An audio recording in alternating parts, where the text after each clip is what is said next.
My psycho mom never wanted me to have a girlfriend because she should be the only woman in my life. So when I brought over my first ever girlfriend, she exploded and made her cry. That was my breaking point, and I went nuclear. Within a few months, my mom was begging for forgiveness and telling us she'll do anything to restore the relationship. Ever since I was a kid, my mom made it crystal clear to me that she would come before my wife. And so, my dream of having a wife I loved was always dependent on my mother accepting her and liking her too. When I entered high school, I wanted to start dating, but every time I showed a picture of a girl I liked to my mom, she'd shut it down, saying I didn't need a girlfriend because she should be the only woman in my life. I knew deep down that what she was doing was wrong, but I pushed it away because I never wanted to make my mom upset. Fast forward 7 years later, I'm now 26, and at the last family gathering I brought over my first ever girlfriend. I was positive she would be the girl my mom accepted. She was studying to be a veterinarian, was drop-dead gorgeous, and was a national-level swimmer in high school. She kept reassuring me that things would be okay and that my mom would love her. For a second, I actually believed her. So when I knocked on my parents' door, I had more confidence than ever. But then my mom opened the door. "Hey mom, I would like you to meet my girlfriend, Kate." "What is this word doing here with my precious baby boy?" she interrupted, yelling. Both mine and Kate's faces deflated, and I tried to say something. "Mom, please just give her a chance." "No, she doesn't get to just come into our house. She knows she's not good enough for you, doesn't she?" She turned to Kate. I saw Kate holding back tears, and I felt so many emotions overcome me at once. Anger, embarrassment, hatred, everything. I told Kate we were going back to my car, and as I took her hand, my mom began speaking again. "Where are you going, honey? You're coming in. It's only this W word who can't." I stood in shock. I wanted to scream, but I kept my mouth shut and walked back to the car with Kate. My mom's voice got louder the more we walked away, as she was now getting angry at me for choosing Kate over her. The second we got back to my car, Kate broke down. She started crying, telling me this has never happened to her before, and she lunged into me asking if she was really such a bad girlfriend. I reassured her, and it's while I was holding her that I asked myself something. If I was my mom, would I raise my son and treat my girlfriend the way she does? And the answer was no, I wouldn't. I wouldn't have this weird, borderline gross obsession of isolating me from every single girl who has come near me. I wouldn't have stopped me from going to my favorite band's concert when I was 17 because my female cousin was going. I wouldn't have demanded I attend a boys-only high school. I wouldn't have shot down every girl I have ever tried bringing home. And I certainly wouldn't react this way to my son bringing over a girl as intelligent and beautiful and kind as Kate is. At that moment, for the first time in my life, I began fully resenting my mom. I comforted Kate, kissing her forehead while she cried, telling her it was okay, and as soon as she calmed down, I stormed out of the car and headed straight up to my mom's front door. She opened it, and as soon as she saw me, a smile formed on her face. "You made the right choice, hon." "Fing, shut up."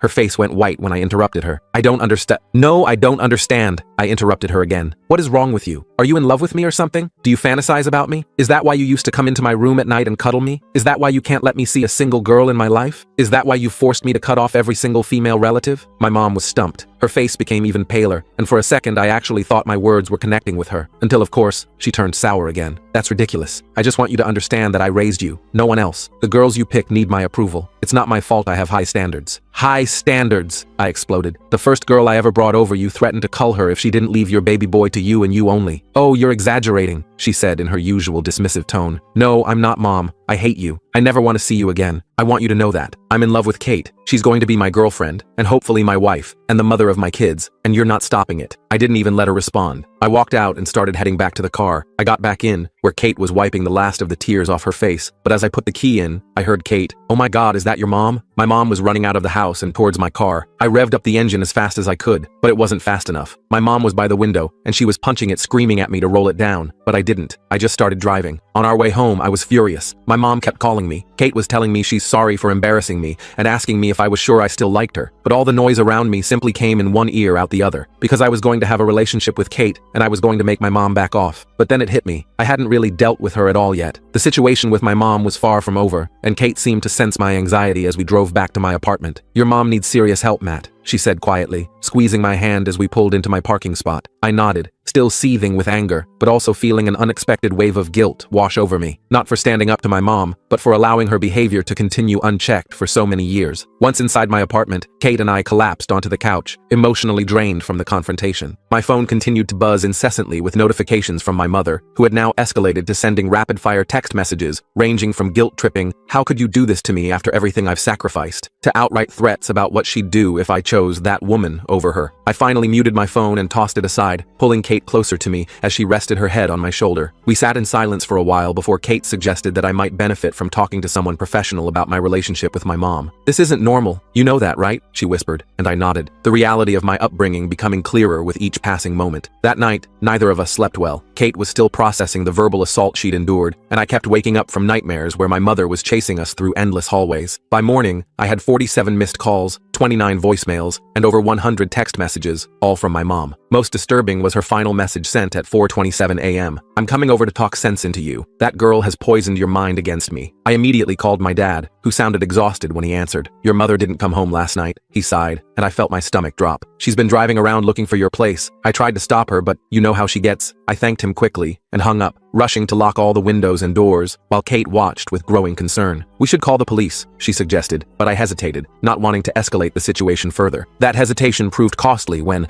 less than 20 minutes later, frantic pounding shook my front door. "Matthew James Wilson, open this door right now!" My mother's voice echoed through the apartment. Kate froze mid-step, her eyes wide with fear, and I motioned for her to stay back while I approached the door cautiously. Through the peephole, I could see my mother's distorted face, her eyes wild, and her hair disheveled as she continued pounding. "Mom, you need to leave," I called through the door, trying to keep my voice steady. "I told you yesterday, I'm not discussing this anymore." Her response was immediate and chilling. "If you don't open this door in 5 seconds, I'm calling the police and telling them your girlfriend attacked me." I looked back at Kate, who was already dialing 911 on her phone, nodding at me to keep my mother talking. "Mom, you need help," I said firmly. "And this behavior isn't normal. You can't threaten people and stalk me to my apartment." The pounding suddenly stopped, and for a moment I thought she might have left, but then I heard a jingling sound that made my blood run cold. Keys. With horror, I remembered that my parents had a spare key to my apartment from when they helped me move in. I lunged for the deadbolt, just as my mother was inserting her key in the lock, managing to secure it before she could enter. Her scream of frustration pierced through the door as she resumed her assault on the wood. "You ungrateful child,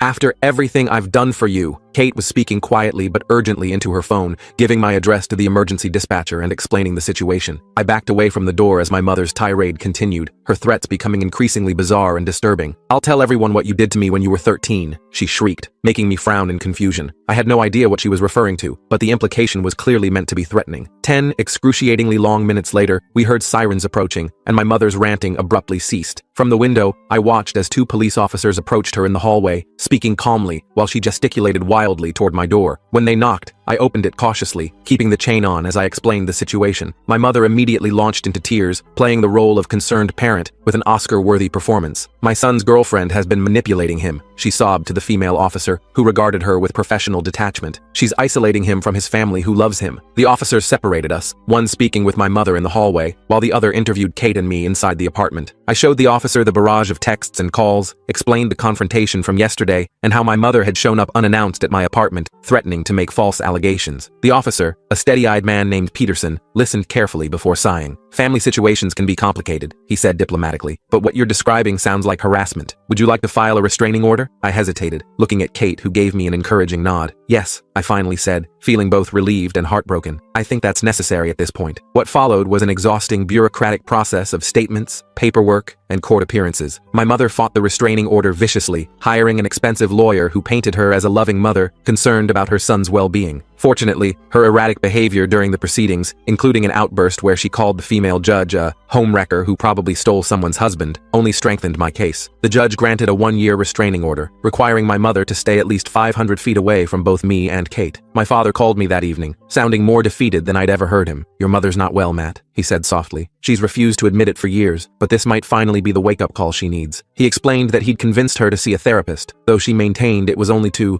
prove how that girl had brainwashed me. In the weeks that followed, Kate and I settled into a strange new normal. Without my mother's constant interference, I discovered parts of myself I never knew existed, interests and opinions that had been suppressed by her controlling influence. Kate was incredibly patient, encouraging me to explore these newfound aspects of my personality while also suggesting I might benefit from therapy myself. I resisted at first, still carrying the stigma my mother had always attached to mental health support, but eventually agreed to try a session. Dr. Raymond, a calm-voiced man with kind eyes, helped me understand concepts like emotional incest and covert narcissism that perfectly described my relationship with my mother. "What you're experiencing is grief," he explained during our third session. Not just for the healthy relationship you never had with your mother, but also for the parts of yourself you weren't allowed to develop. Those words resonated deeply, and I found myself crying unexpectedly in Kate's arms that night, mourning the childhood and adolescence I should have had. 6 months into the restraining order, my father called with surprising news. My mother had been diagnosed with borderline personality disorder and was taking medication along with attending twice-weekly therapy sessions. "She's different, Matt," he said cautiously. "Not completely changed, but she's starting to recognize her behavior was inappropriate." I remained skeptical, but agreed to receive periodic updates about her progress. Kate and I grew closer through the ordeal, our relationship strengthened by the challenges we'd faced together. On our 1-year anniversary, I proposed during a quiet dinner at home, having asked her parents for their blessing the week before. Her father had pulled me aside afterward, gripping my shoulder firmly. "You've shown real courage standing up to your mother," he said. "That tells me everything I need to know about how you'll treat my daughter." We decided on a small wedding, inviting only close friends and family, including my father, who came alone. My mother had been informed of the engagement, but respected the restraining order by sending a card with a surprisingly thoughtful message. "I'm working on myself so that someday I might earn back the privilege of being in your life. Congratulations to you both." The wedding day itself was everything we could have hoped for, a celebration unmarred by drama or tension. Kate was radiant in her simple white dress, and I couldn't believe my luck as we exchanged vows beneath a canopy of autumn leaves. During the reception, my father approached us with a gift box and an envelope. "Your mother wanted you to have this," he explained, handing me the envelope first. She wrote it with her therapist, and they both signed it to show it was part of her treatment. Inside was a 3-page letter containing something I never thought I'd see, a genuine apology. My mother acknowledged her inappropriate behavior, took responsibility without excuses, and expressed hope for eventual reconciliation while respecting our boundaries. The gift box contained a family heirloom, my grandmother's watch that my mother had always refused to part with. "A gesture of letting go," my father explained, his eyes misty. After our honeymoon, I agreed to a carefully controlled meeting with my mother in her therapist's office. The woman who greeted me bore little resemblance to the wild-eyed creature who had pounded on my door nearly 2 years earlier. She was subdued, speaking carefully and respecting my personal space. "I know I can never undo the harm I caused," she said, hands clasped tightly in her lap, "but I'm committed to being better, for myself and for any relationship we might rebuild in the future." It was the first of many monitored sessions, gradually transitioning to short coffee meetings with strict boundaries. Kate eventually joined some of these meetings, her presence a testament to her extraordinary compassion and strength. 3 years after our wedding, when Kate announced she was pregnant with our first child, we faced the difficult decision of how much access my mother would have to her grandchild. After much discussion, we agreed on supervised visits only, a condition my mother accepted with humility that would have been unimaginable before her treatment. The day our daughter Lily was born, my mother waited patiently in the hospital waiting room until we invited her in. Her hands trembled as she held her granddaughter for the first time,